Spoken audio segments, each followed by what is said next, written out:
How did I go from being an investment banker to a professional wrestler?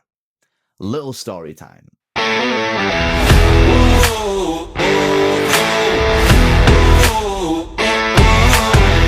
At the age of about 17 or 18, I sent an email to Drew McDonald inquiring on how to become a professional wrestler.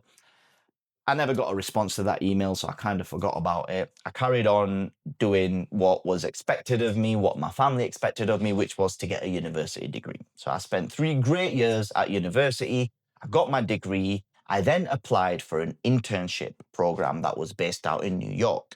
So after university, I spent about 6 months working 3 jobs, making sure I saved enough money to be able to support me whilst I was on this internship program out in New York.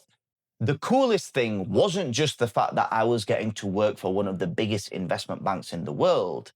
It was the fact that my offices were based across New York and Stamford, Connecticut. That is the same address in Stamford, Connecticut that is the current site of the WWE headquarters. At the time, it wasn't WWE headquarters, it was just my office on the 9th floor. Now, during that year, I still had the wrestling bug in me. I went to WrestleMania twice. I got to go to a bunch of other shows. I got to watch The Undertaker's streak get broken, Daniel Bryan win the world title, Rock versus John Cena. It was amazing, and it was quite obvious looking back now that this bug wasn't going to go away.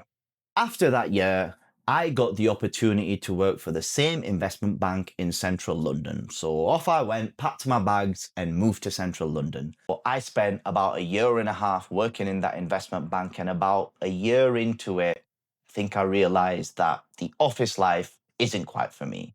That wrestling bug that had been growing in there from the email that I sent years earlier, the wrestling shows that I got to go to in America, that itch needed to be scratched, and I was sat in the office 9 to 5 every single day doing my job, but all I could think about is how am I going to become a professional wrestler? Much like anyone else would, I Googled pro wrestling schools in London. So that led me to Brixton in London, where Progress Wrestling at the time had a wrestling school. So what I would do was I would do my 9 to 5 every single day, and then I would get the tube from central London to Brixton to go train to become a professional wrestler, learn how to take my bumps and the fundamentals of wrestling. So I spent 6 months doing that. So during that 6 months, I sent another email. This time I did get a reply. I sent that email to a man called Lance Stone. Lance was running a wrestling school out in Calgary, Alberta, Canada. So I thought, what better way of investing all of this money that I've saved up from my banking job on some world-class training to make me a better wrestler? I wasn't naive. I realized that I couldn't just turn up and just start rolling around in a ring, even down at Brixton. So I was wearing glasses at the time. I'd never worn contact lenses, so I had to learn to overcome my fear of like poking my eye with contact lenses.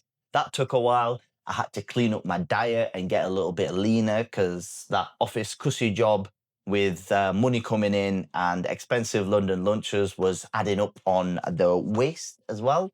So I managed to lose a bit of weight, get my contact lenses in, and I was rolling around every single week, getting ready to go out to Calgary to train with Lance. November 2015 comes around, and now I have to hand in my resignation letter for my job.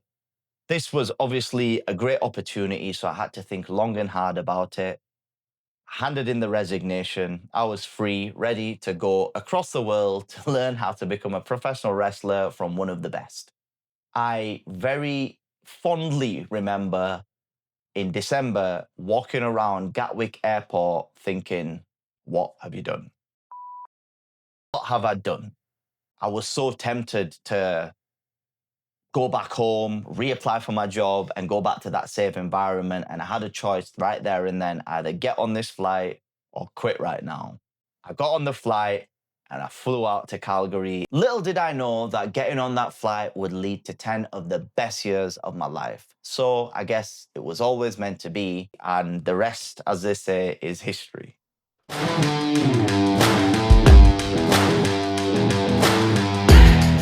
If you're ever in the same position that I was in, at a crossroads, I would say go for it. Follow your dreams because you never know what you'll be able to achieve.